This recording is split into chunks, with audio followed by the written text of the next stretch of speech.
que o seu olho vê ele é sensível a ondas eletromagnéticas que são emitidas pelo meu corpo.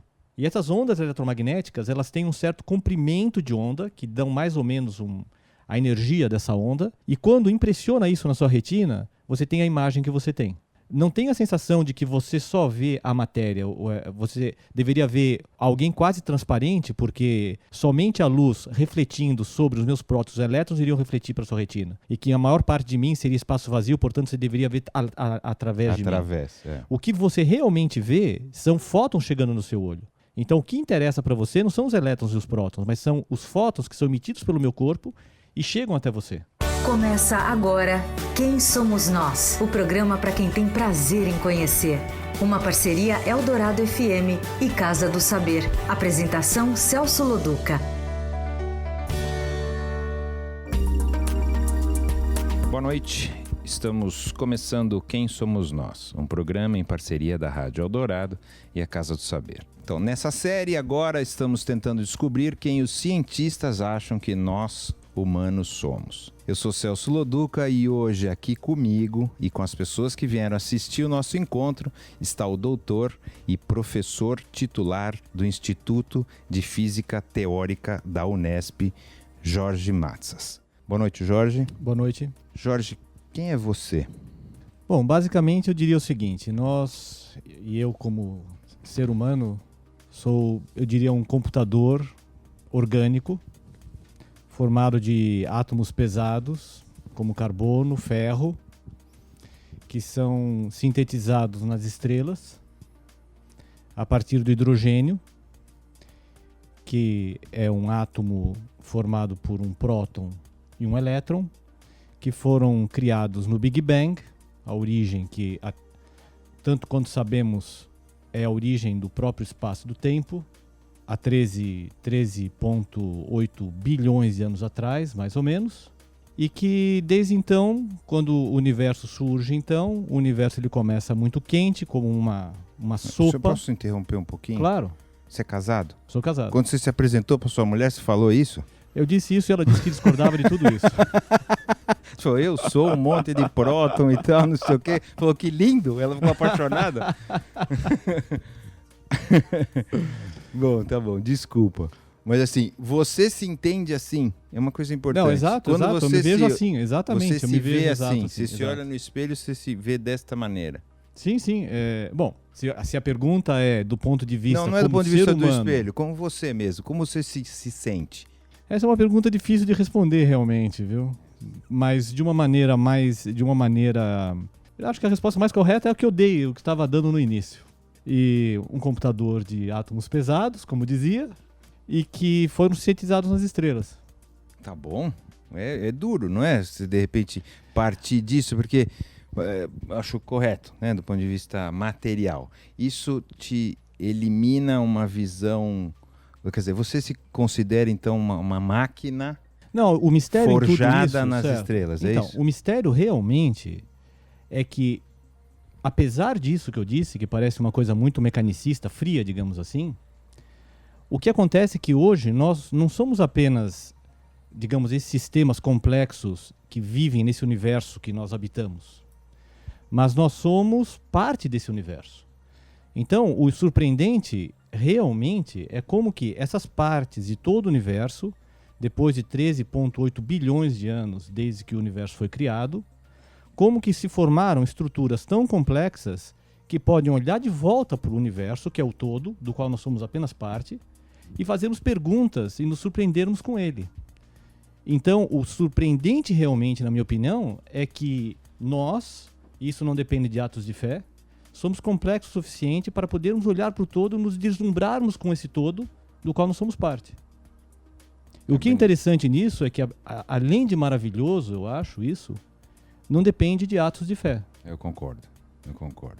Me diga uma coisa, uma pergunta que meu filho sempre me faz. Fala assim, tava toda a energia num pontinho, aí veio o Big Bang, papapá, e expandiu. Eu tento explicar tudo isso para ele, tem 10 anos, meu filho mais novo. Ele fala, e o que tinha antes? Eu falo, ninguém sabe. É mais do que isso, a resposta é, sequer faz sentido perguntar o que tinha antes, porque o Big Bang não deve ser visto como um ponto é uma explosão que aconteceu num ponto que deu origem a toda a matéria que se expandiu depois. O Big Bang deve ser visto como o próprio surgimento do tempo e do espaço. Então, se o Big Bang é o surgimento do tempo e do espaço, não faz sentido perguntar o que havia antes, porque antes não há tempo, antes não há espaço. É contraintuitivo isso. Você se sente bem quando você fala isso? Não parece que é uma coisa esquisita? Você fala assim, não tinha nada. Tá bom, o que é nada? O conceito de nada é estranho, não é? É interessante. Você sabe que não sei se você sabe, mas eu sou descendente de gregos. E os gregos tinham horror ao vazio, né? Então eles criaram o éter, graças a isso, etc. Mas o que nós temos a nosso favor, que os gregos antigos não tinham, é o fato que nós temos a matemática a nosso favor. Então nós entendemos claramente o que é essa singularidade, no sentido que, se você vai voltando para trás as suas equações, em algum momento elas quebram. E que equações quebram? São exatamente aquelas equações que descrevem como era o espaço e o tempo. Então, diante dos fatos, você tem que se submeter a eles e dizer, não havia nada.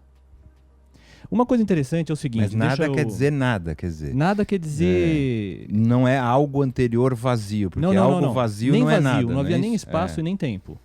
Pelo menos é o que a teoria vigente, que é a teoria vigente que descreve o espaço-tempo, que é a relatividade geral, ensina pra gente. E é uma teoria muito confiável, não é uma teoria especulativa. Porque é com essa teoria, por exemplo, que a gente consegue fazer com que os GPS funcionem. Os GPS só funcionam porque a relatividade geral ela está correta. Então não é uma teoria especulativa, não é algo... Acho que algumas pessoas têm a impressão errônea de que muitas dessas teorias é um ato de imaginação que alguém acorda, como por exemplo Einstein, e surge com ela. Fazem isso com o Darwin também, né? Tentando dizer que teoria não é comprovado porque é teoria. Usa o nome teoria como uma maneira de desacreditar, né? Exato, mas não é o caso. Elas são muito, muito testadas e mais ainda pelo fato de elas serem contraintuitivas. Então, uma teoria como essa, a primeira reação de um físico conservador, em primeira instância a ciência tem que ser conservadora, ou seja, para você mudar algo bem estabelecido em ciência, você tem que vir com fatos fortes, do contrário é bom que não se mude nada. Então a relatividade geral que veio realmente revolucionar a nossa visão de espaço e de tempo, ela teve que ser muito bem comprovada para que hoje a gente chegue aqui e possa fazer afirmações fortes desse tipo. Vamos continuar, então explodiu. Aí expandiu, isso. Aí foi esfriando, Exato. Não é isso? Exato. Então, basicamente, assim, até visão... chegar na gente, vamos chegar até chegar na Terra. Vai. A visão mais simples é assim, você tem há 13,8 bilhões de anos atrás, o universo com o espaço, o tempo e a matéria surgindo, a matéria no sentido de uma sopa hiperquente de partículas elementares, e a partir daí o universo ele se expande, e à medida que ele se expande, assim como um êmbolo, se você pegar um êmbolo e puxar esse êmbolo, ele vai esfriar. Da mesma maneira, o universo, à medida que ele vai expandindo e a matéria vai ficando mais rala, a temperatura dessa matéria que compõe o universo vai esfriando. À medida que a temperatura esfria, estruturas mais complexas podem se formar. Então as galáxias, as primeiras estrelas se formam depois dos primeiros disso, milhões de anos. Os hidrogênios se juntam, vão fazendo os hidrogênios hélio, se vão fazendo juntam, outras coisas. Exatamente. As partículas elementares elas acabam se condensando porque a temperatura baixa. As partículas, você tem então prótons e elétrons, os prótons acabam capturando os elétrons, você acaba com átomos neutros. E o que vai acontecendo? A matéria que nós conhecemos vai se formando. Então, átomos de hidrogênio, átomos um pouco mais pesados como hélio. Juntando. Aí vai juntando, assim. vai juntando, vai formando estruturas mais complexas, as estrelas. Depois vão formando as galáxias, que são aglomerados de estrelas. Estruturas mais e mais complexas até que você tenha estruturas muito, muito complexas como nós. Né? O que é realmente, cientificamente falando, um milagre, porque é uma coisa... digamos... Com 13,8 bilhões de anos tentando... Exato, não é assim, trivial. Uma hora certa, não é isso? Mais ou menos assim. É mais ou menos assim, mas não é óbvio pra gente. Não é tão difícil. Se você perguntasse... Eu acho que hoje nenhum cientista teria condições. Bom, pelo menos eu não sei responder à seguinte pergunta que eu vou formular agora. Qual é o tempo mínimo da evolução que um universo precisa ter para formar sistemas tão complexos como o nosso? Eu posso ter algumas estimativas, mas assim, a complexidade da vida, eu não sei o quanto requer de não trivialidade desse universo. Então é realmente impressionante. Impressionante. Só que eu posso fazer uma observação antes de você fazer minha próxima pergunta? Manda. Eu acho o seguinte, eu acho que o paradigma, aquilo que nós entendemos por cosmologia, que acabou desaguando em nós, é uma ciência relativamente nova. A cosmologia de precisão é uma coisa que tem nem 100 anos. Né? Então, nós evoluímos em 100 anos muito, e hoje nós nos sentimos muito bem podendo, digamos, dar palestras sobre cosmologia, falar coisas sólidas que podem ser testadas em laboratório. Contudo, eu não acho que a visão com que nós cientistas temos do universo deva ser muito mais profunda do que a de um chimpanzé se nós compararmos a complexidade do universo. Eu acho que comparando com a complexidade do universo, a ignorância que um chimpanzé tem sobre ele, ou o quão superficial é a visão que ele tem sobre o universo, deve ser comparável à nossa. Então, assim como eu não fico, em última instância, impressionado sobre a opinião de um chimpanzé sobre o universo, porque eu acho que ela é superficial, eu tenho que olhar para mim mesmo e dizer, por mais que eu ache interessante tudo que nós saibamos sobre o universo, nós estamos apenas arranhando a superfície ainda.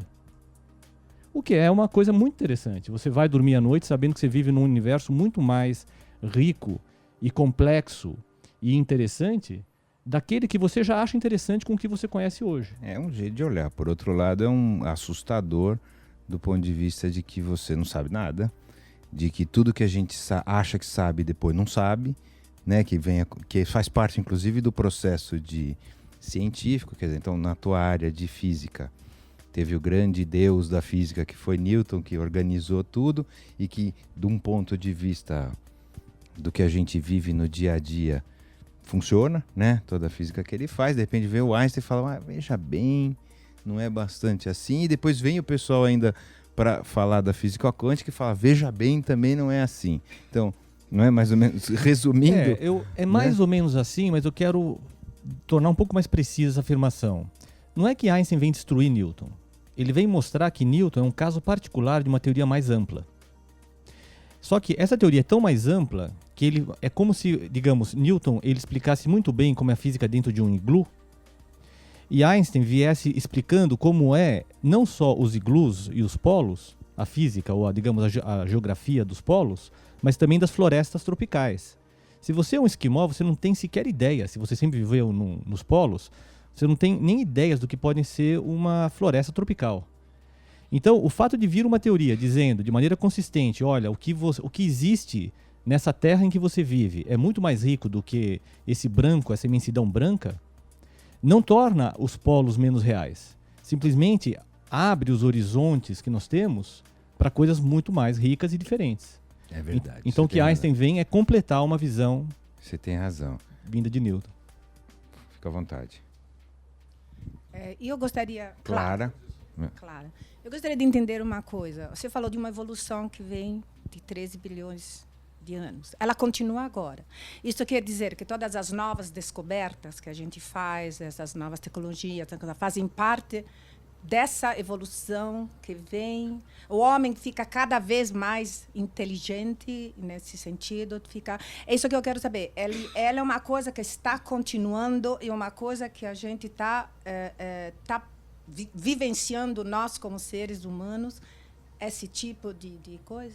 Entendi a pergunta. Então, eu acho que a resposta ela se decompõe em duas partes. Mas antes de eu decompor em duas partes, deixa eu tentar responder a sua pergunta de uma maneira unificada. Eu acho que nós devemos ver o universo como um todo, tudo conectado. Então, desse universo, você tem as galáxias evoluindo, você tem os seres humanos evoluindo e todo o resto evoluindo no tempo. Muito bem, então, o universo como um todo, e quando eu digo universo como um todo, a gente deve entender o seguinte, que o universo é formado por galáxias, e cada galáxia são formadas por bilhões de estrelas, e do ponto de vista cosmológico, cada uma dessas galáxias é um pontinho, que contém bilhões de estrelas, ok? Essas galáxias hoje não só elas estão se expandindo, mas estão se expandindo de maneira acelerada, então realmente elas estão evoluindo no tempo. Dentro desse universo existem estruturas menores e muito complexas, que somos nós, que de uma maneira ou de outra também evoluem.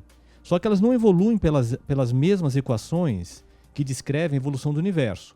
O universo é bem descrito pelas equações da relatividade geral, enquanto que nós somos sistema, digamos, do ponto de vista psicológico e como que os seres humanos evoluem, é muito melhor explicado por teorias evolutivas. Então, se você me pergunta... Bom, obviamente eu sei muito menos sobre teorias evolutivas ou quase nada, então eu falo agora como um leigo, né? Para que nós chegássemos à conclusão de que o ser humano ele evolui do ponto de vista, ele se torna mais inteligente, pelo menos... Certamente ele sabe mais coisas, mas mais inteligente é uma outra coisa, outro certo? Assunto, Evolução não quer dizer ficar melhor. Acho que tem também, igual com também teoria, isso. Existe uma Também confusão, se falar uma teoria da evolução, quer dizer que está melhorando. Não quer dizer isso. Está adaptado àquele momento, né? O que só para completar a sua pergunta, eu acho, eu não vejo dentro da sociedade moderna um processo de seleção em que aquelas pessoas mais inteligentes sejam aquelas que passem seus genes para frente. Eu vejo uma outra coisa, eu não vejo as pessoas mais inteligentes serem privilegiadas passando seus genes para frente. Eu vejo, às vezes, as pessoas mais bem-sucedidas que envolvem outras coisas, conseguindo passar os seus genes para frente. Então, eu não sei até que ponto o ser humano tem evoluído no sentido de se tornado mais... As próximas gerações serão mais inteligentes que as anteriores. Serão mais bem informadas, porque... E nem moralmente, eu acho. Que o ser humano tem evoluído... Digamos... Conhecimento.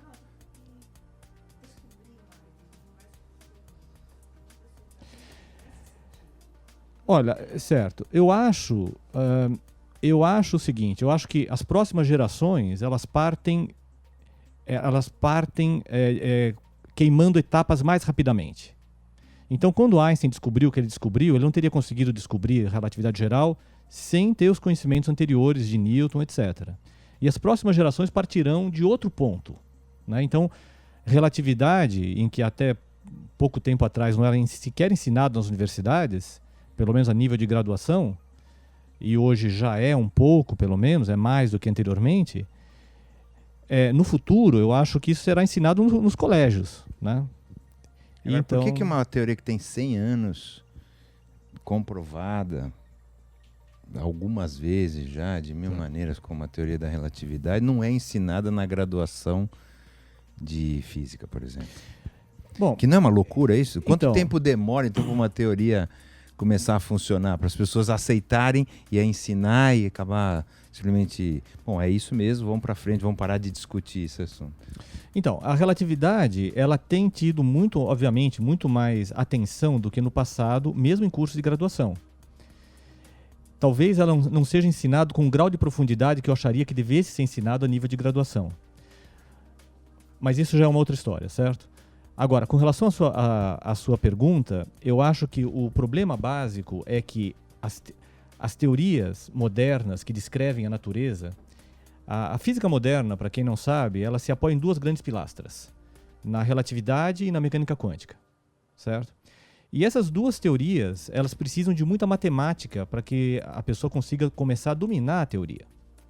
Então, o problema básico é que, apesar das teorias elas serem fundamentais para descrever toda a tecnologia fina e para que a gente possa ter uma visão de mundo mais completa sobre a natureza, é muito difícil você conseguir tão rapidamente ensinar para um estudante de segundo grau, de ensino médio hoje em dia, como se diz, a matemática necessária para que ele consiga dominar essas teorias, né?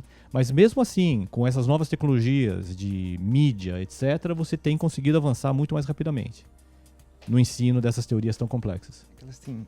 desculpa, por favor. Oi, meu nome é Ana Beatriz e a minha dúvida, o meu questionamento não é a partir da sopa que houve a evolução, é como surgiu a sopa, o anterior. Entendi. O comecinho. Por que o Big Bang, né? Teria sido muito mais fácil se não tivesse havido o Big Bang. E outra coisa que eu queria dizer, a parte também, a evolução não tem sido exponencial. Então aí explica também, a evolução é cada vez mais rápida, né? Então. Exponencialmente. Tem uma pergunta a sua pergunta se decompõe em duas. A primeira é muito simples de responder, porque a primeira pergunta foi Por que o Big Bang? Por que do Big Bang? Ela é muito simples de responder, porque a minha resposta é não tenho a menor ideia. Certo? Eu acho que ninguém tem a menor ideia. Muito fácil de responder esse tipo de pergunta. A segunda resposta é a seguinte: o universo ele tem evoluído aceleradamente no seguinte sentido. Essa foi uma descoberta de 1998 que chocou e surpreendeu toda a comunidade científica. Uma coisa é você dizer que o universo ele se expande. O universo expandir significa que as galáxias elas estão se afastando umas das outras. Isso é uma coisa. Pode ser surpreendente em algum sentido, porque quando a gente olha o céu à noite, a gente vê as estrelas sempre no mesmo lugar. Se a gente pudesse ver, porque hoje em dia em São Paulo é tão iluminado que a gente não vê coisa alguma, né? Mas daqueles da minha geração que conseguiram observar o céu de São Paulo, conseguiam ver ainda as estrelas, então você vai ver que noite após noite as estrelas estão lá. Muito bem. Então a ideia, inclusive, esse é o motivo pelo qual eu acho que todas as religiões colocavam os seus entes mais queridos, suas divindades, no céu, para que fosse imutável. Certo? Nada mais imutável do que o céu. Você queria que suas divindades fossem imutáveis. No período de uma vida humana, podemos falar isso. Né? Exatamente. Muito bem. Só que a descoberta que aconteceu na década de 20 do século passado é que o universo estava em expansão. Então as galáxias se expandem. Mas ainda assim isso não é tão chocante. Porque afinal de contas, se o universo surgiu no Big Bang, então com toda essa matéria se expandindo, então o que nós estamos vendo são o ruído do Big Bang. Certo? Com a matéria ainda se expandindo. Só que o que chocou a comunidade é o seguinte: essa expansão não é desacelerada. O que é desacelerado?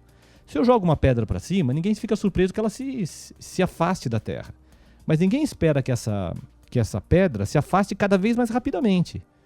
Todos esperam que a pedra desacelere, que ela se afaste cada vez mais lentamente e eventualmente ela volte a cair.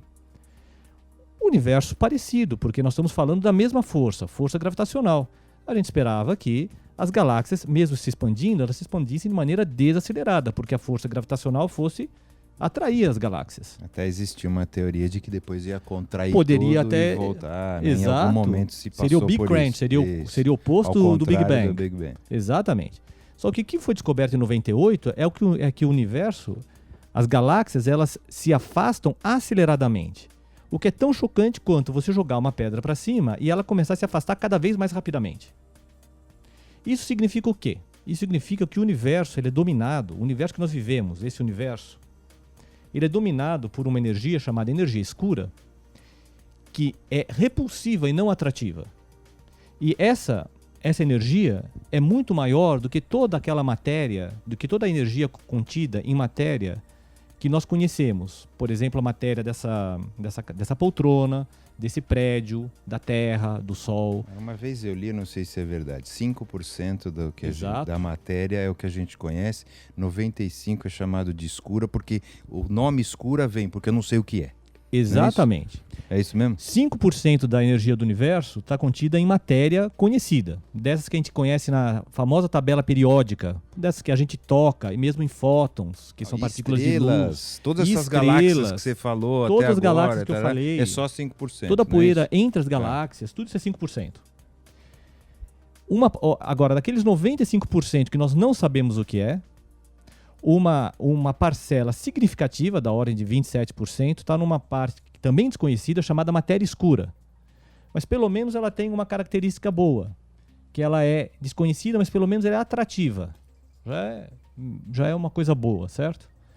Agora, o problema é que a maior parte do universo, mais de 50%, ela está contida num tipo de energia que é completamente desconhecida, porque ela não só é desconhecida, como ela é repulsiva. Certo? Então, o universo realmente ele é misterioso e maravilhoso por conta disso também, eu acho. Seria muito, eu acho, triste se a gente sentisse que a gente entende todo o universo, porque um pouco desse mistério, da surpresa, faz parte não é? Da maravilha de estar vivo, de descobrir as coisas e tal. Quem somos nós? Com Celso Loduca. Agora, nesse processo, quer dizer, eu vou voltar lá para o chimpanzé, né, que você falou. Exato. Então, é nesse processo que você fala, bom, a gente não sabe nada no final, ou quase nada, ou tudo isso que a gente pensa que sabe, mesmo com matemática difícil ou não difícil, e etc., é muito pouquinho perto do que falta saber. Há um tempo atrás, agora, um ano passado, acho, que foi a história do bóson de Higgs, que falava, pronto, agora o mundo vai se transformar. Por alguma razão, parecia que a descoberta do bóson de Higgs, que é, ver se eu estou errado ou não, que é o que dá massa para a matéria, não é isso? Teoricamente, a partícula que dá massa para a matéria. E aí, então, parecia que alguma coisa ia acontecer, eu não sei, pelo menos eu fiquei com essa expectativa. Descobriu, o mundo vai mudar. Descobriu, o que aconteceu? O que a física fez com isso daí para frente? Olha, é interessante isso, porque eu me lembro como foi divulgado, inclusive o bóson de Higgs, em algumas mídias, foi chamado de a partícula de Deus. De Deus, é. Exato, por conta de um livro do Lederman, que é um prêmio Nobel. Enfim, certamente foi uma grande descoberta, é uma grande descoberta, ainda está sendo os detalhes ainda têm sido testados. O acelerador necessário para que essa descoberta aconteça um acelerador de bilhões de dólares. Continua. Corta, não se preocupe. Tá. Pode atender o telefone. É um acelerador de bilhões de dólares, então, certamente, e era uma coisa muito necessária para a consistência da teoria de partículas elementares que descrevem as partículas que nós conhecemos, certo? Essas que formam a matéria conhecida. Muito bem, isso é uma coisa. Por outro lado, eu acho que é justo dizer que para cada resposta que nós temos, surgem duas perguntas. Então, o que nós desconhecemos sobre o universo é muito mais, isso nós já sabemos. Nós já sabemos coisas que nós não sabemos. Imagine as coisas que nós não sabemos que não sabemos. Certo? Essas são, em geral, as piores, porque você sequer desconfia que você não sabe. Não é? Se você perguntar para um chimpanzé, voltando ao meu chimpanzé, eu recomendo, alguns zoológicos do mundo, eles têm a ala dos primatas, são divididas do público por vidros espessos. Então você tem a oportunidade de ficar a poucos centímetros de um gorila ou de um chimpanzé. Essa é uma experiência única, se você olha para os olhos desse gorila, do chimpanzé, e você se vê lá dentro. Né? É muito interessante isso. Geneticamente é 4% a diferença, não é isso? É pouquíssimo. Do DNA do chimpanzé pra gente, né? Alguém me disse, eu não sei se corretamente, que a distância entre nós e um chimpanzé é menor do que o do chimpanzé para o próximo primata. Enfim, não sei se é verdade isso, enfim. É muito interessante isso, mas voltando ao caso do chimpanzé, imaginem só, muitas das perguntas às quais nós fazemos, nós não temos resposta, e portanto são aquelas perguntas que nós sabemos que não sabemos, o chimpanzé nunca se fez essa pergunta. Ele sequer sabe que não sabe. E assim como o chimpanzé, nós sequer conseguimos formular perguntas. Você acha que estão não muito vamos distantes de conseguir nós. nunca? Não, acho que evolutivamente o ser humano... Desse ponto de vista, assim, vai conseguir. Olha, deixa eu colocar um outro exemplo. Não tem limite? Então. Você acha que a gente não tem limite do ponto de vista cerebral mesmo, de compreensão das coisas? Eu acho que a gente pode compensar qualquer limitação biológica, eventualmente, que nós tenhamos para a evolução do cérebro, de outras maneiras, talvez. Eu vou dar um exemplo para você. E etc. Por exemplo, o Sol, ele é uma estrela que é segunda geração. Então o Sol, ele surgiu da explosão de algum outro Sol, ou da explosão de outros sóis. Certo? Nós falamos que o Big Bang tem 13,78 bilhões de anos, certo? O nosso Sol tem 5 bilhões de anos. Então, uma Terra que tenha surgido numa estrela de primeira geração, e não de segunda geração como o Sol, ele talvez, aquelas civilizações que tenham se formado, digamos, análogas às nossas, mas da primeira geração, talvez tenham acabado, talvez não. Mas elas iniciaram bilhões de anos antes de nós. Se elas conseguiram sobreviver, se elas não se autodestruíram, como nós tentamos fazer conosco, não é? Todos os dias. Se elas conseguiram sobreviver como civilização, elas devem ter alcançado um grau de sofisticação cujas perguntas que elas fazem é inimaginavelmente mais profundas do que as nossas. Vamos viajar, assim, também do outro lado? Já estamos, né? Tá certo? Então, assim, o Sol também vai acabar, não é isso? Daqui a 5 bilhões. Mais ou menos 5 bilhões, exato. Então, Ou seja, nós temos data para acabar, de alguma maneira. Pelo menos na Como Terra. na Terra, né? Na Terra nós temos data para acabar. Ou a gente arranja um jeito de ir para outro lugar nesses próximos 5 bilhões de anos, tem um pouquinho de tempo, é capaz de dar, né? Ou o ser humano acabou. Se é que não vai acabar antes, como você mesmo colocou, se a gente não vai se destruir primeiro, né? Então, quando a gente fala isso, de alguma maneira a gente coloca isso como assim, é finita essa nossa experiência humana. Ou você não tem essa sensação? Você acha que pode crescer sempre, ir para sempre? Sempre também é uma palavra complicada, mas quando você é finita, é 5 bilhões, mas teoricamente é finito. Vai explodir o Sol, vai explodir a Terra, isso aqui vai acabar, tá certo? De alguma maneira. A gente ainda pode... não é óbvio para mim que isso seja o fim da civilização humana, no sentido que ela pode migrar para outros lugares, certo? Então, não é para mim... É provável, mas não é garantido que a civilização tenha que acabar com o Sol. Agora, uma pergunta mais complexa é a seguinte: mesmo que ela consiga escapar dessa morte solar, do fim do Sol, porque o Sol nos estágios finais ele vai expandir e vai derreter literalmente a Terra, mas não se preocupem porque isso vai acontecer em 5 bilhões de anos. Nós vamos estar mortos, né? A outra pergunta é o seguinte: se o universo estando expandindo de maneira acelerada, isso implica naquilo que nós chamamos de morte termodinâmica do universo. Então, será que nós conseguimos superar isso também? Porque isso é muito mais complicado.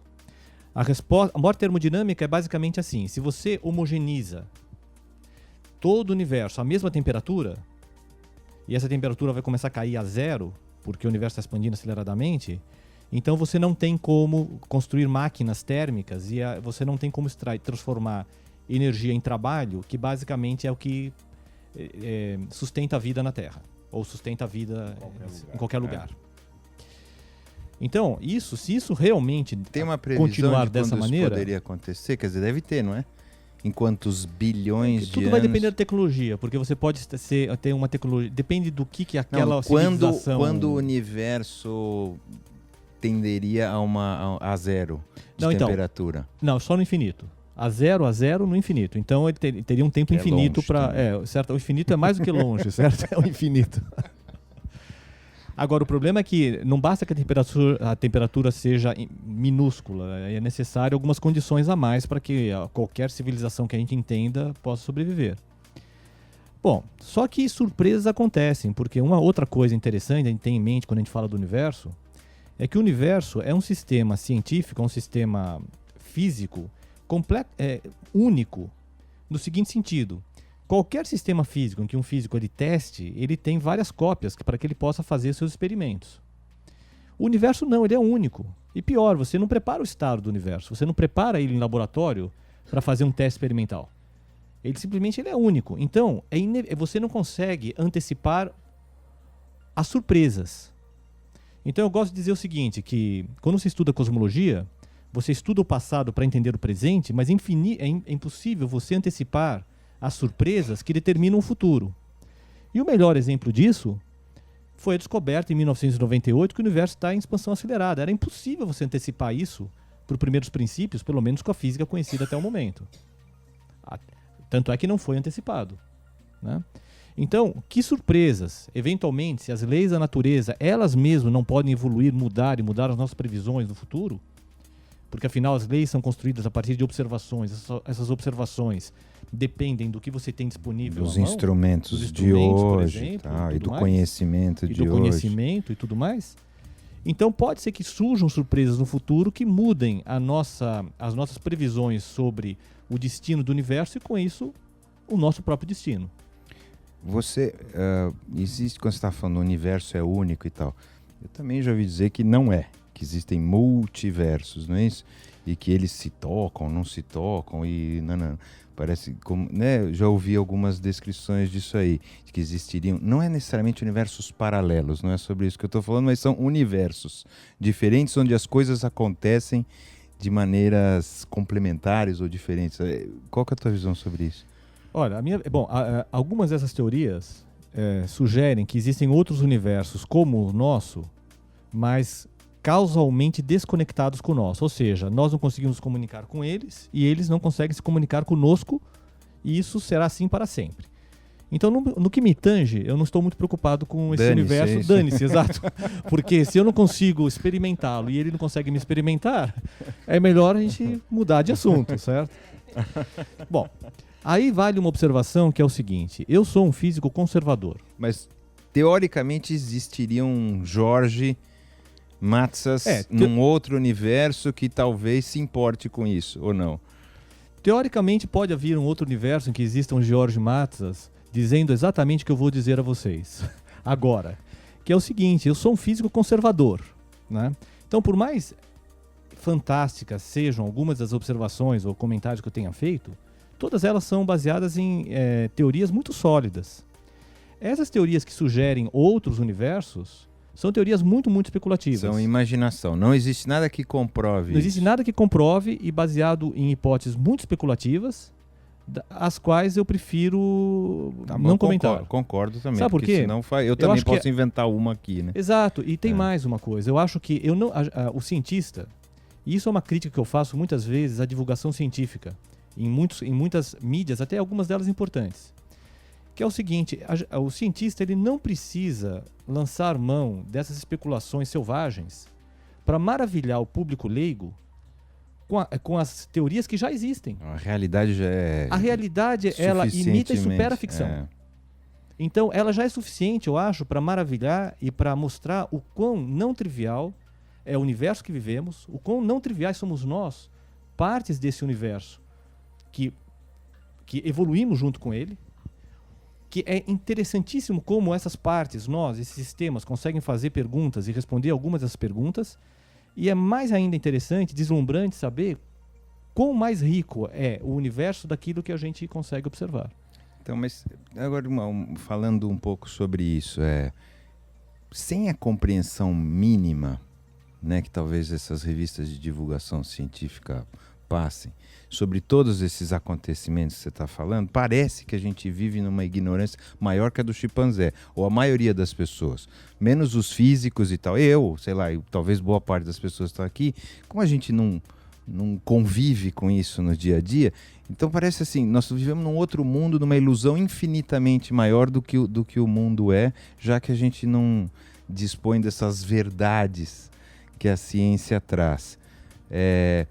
Ou seja, como é que a gente faz para fazer com que isso aqui que a gente está conversando agora, que parece coisa meio difícil, meio maravilhosa, seja uma coisa corriqueira e que, portanto, a gente possa compreender o mundo da maneira que ele é e não como a gente imagina que ele é?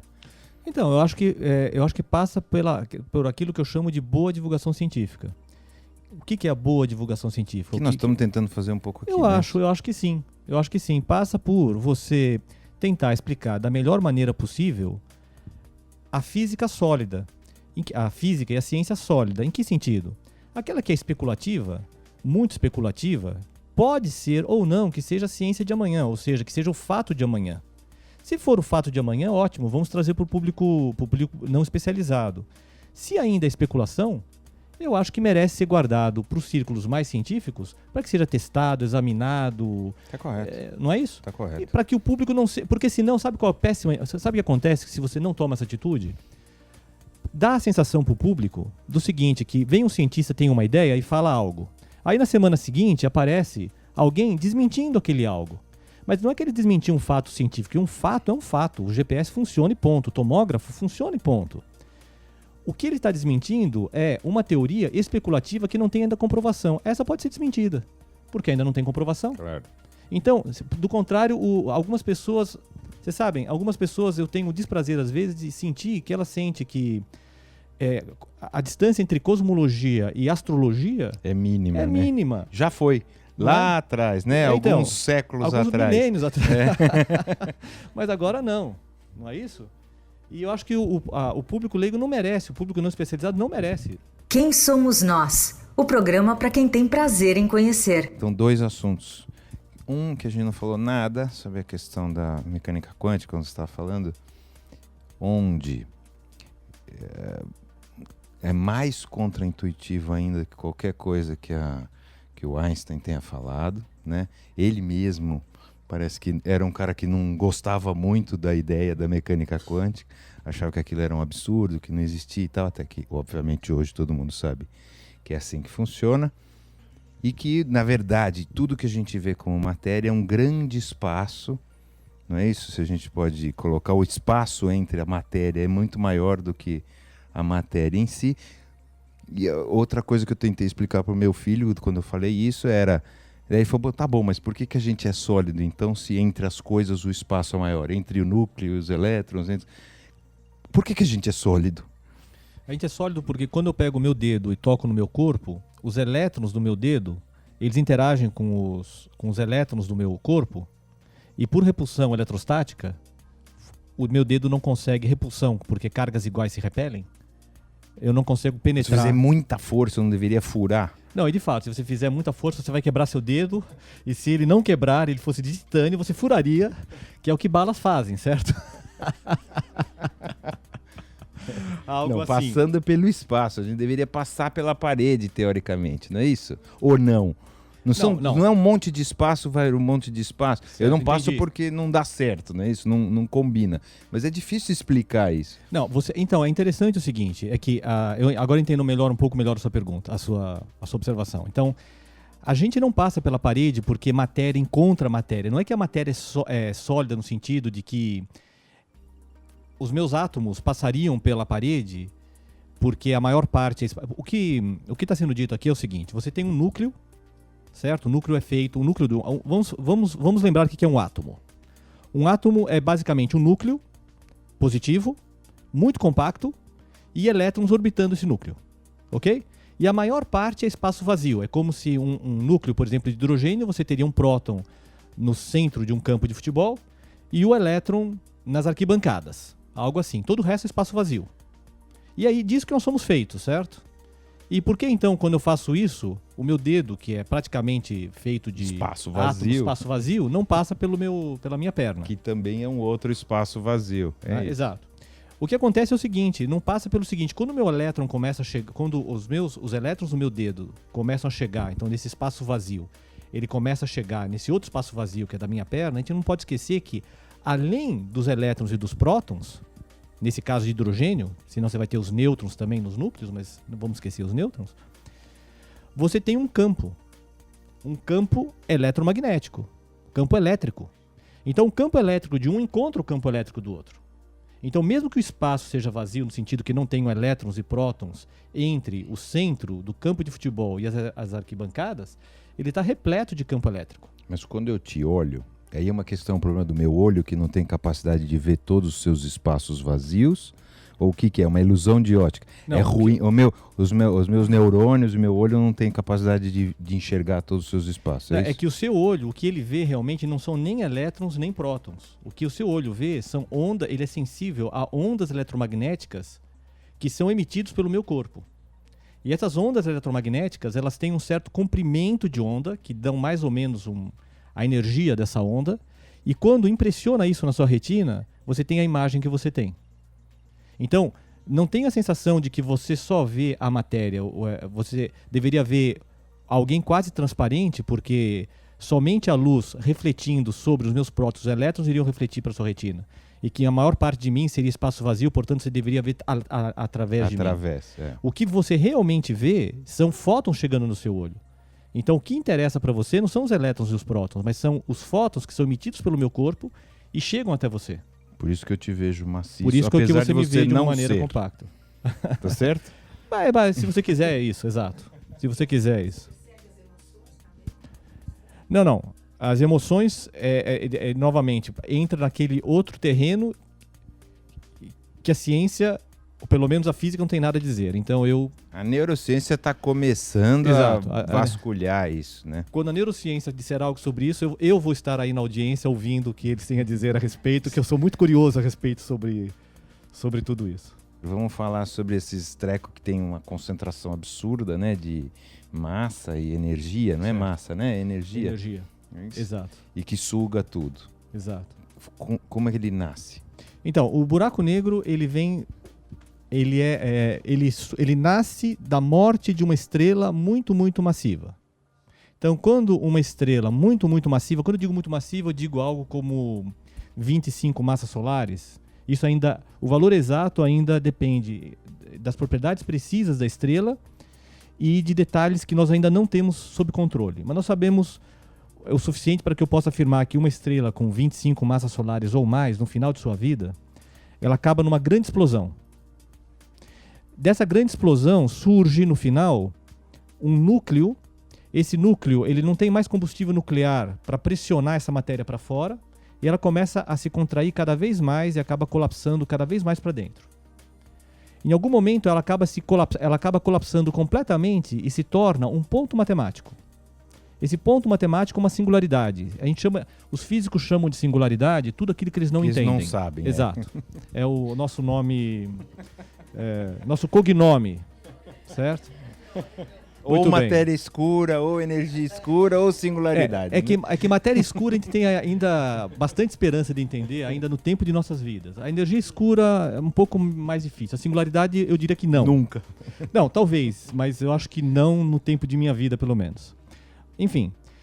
Agora, ao redor da singularidade, surge uma superfície, uma fronteira, ela não é física, mas ela é uma fronteira no espaço, chamado horizonte de eventos. É o nome que a gente dá, carinhoso. Horizonte de eventos. Por quê? Porque o campo gravitacional dentro dessa região é tão intenso que nada consegue escapar de dentro para fora.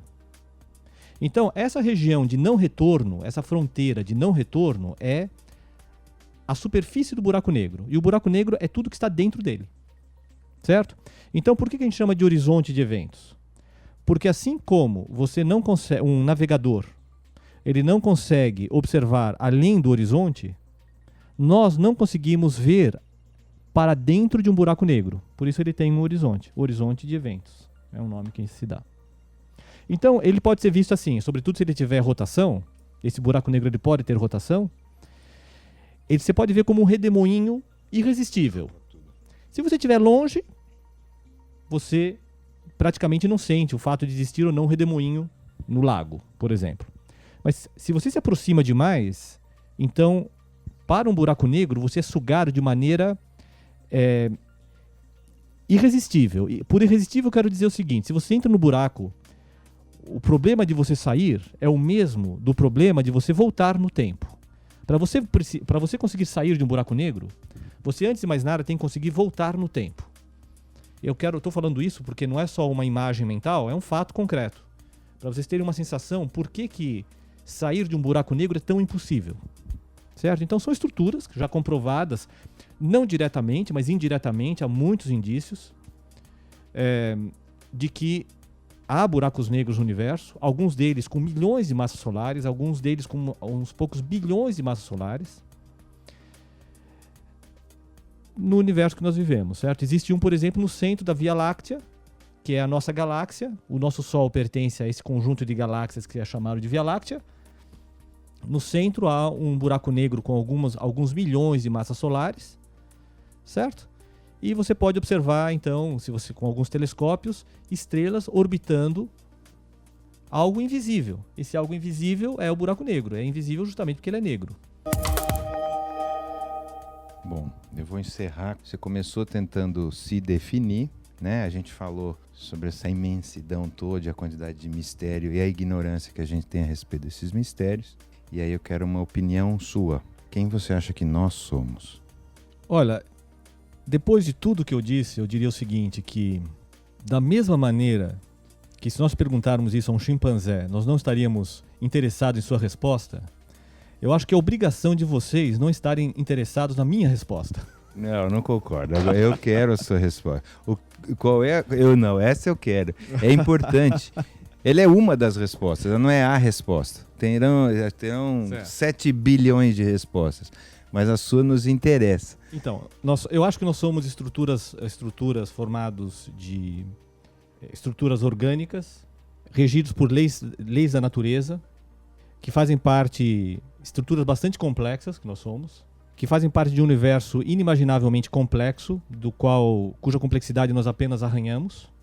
E nós estamos aqui, graças à evolução de Darwin, tentando fazer a única coisa que faz sentido, tentando ser felizes.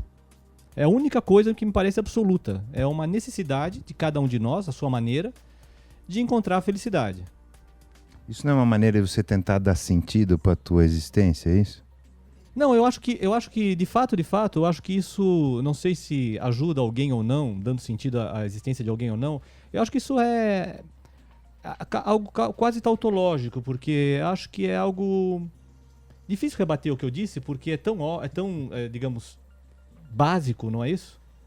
Que eu estou tentando, digamos, se não ser profundo aqui, pelo menos não errar, certo? A estratégia de quando você não quer errar é dizer algo simples, mas correto. Tá bom, então, ok. acho que é basicamente então vamos isso. ficar assim. Quero agradecer muito o seu tempo, sua gentileza, sua generosidade de falar dessas coisas tão complicadas de um jeito razoavelmente simples que a gente conseguisse entender.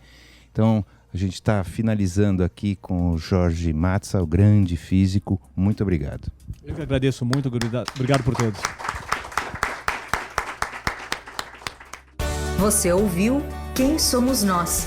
Uma parceria Eldorado FM e Casa do Saber. Apresentação Celso Loduca.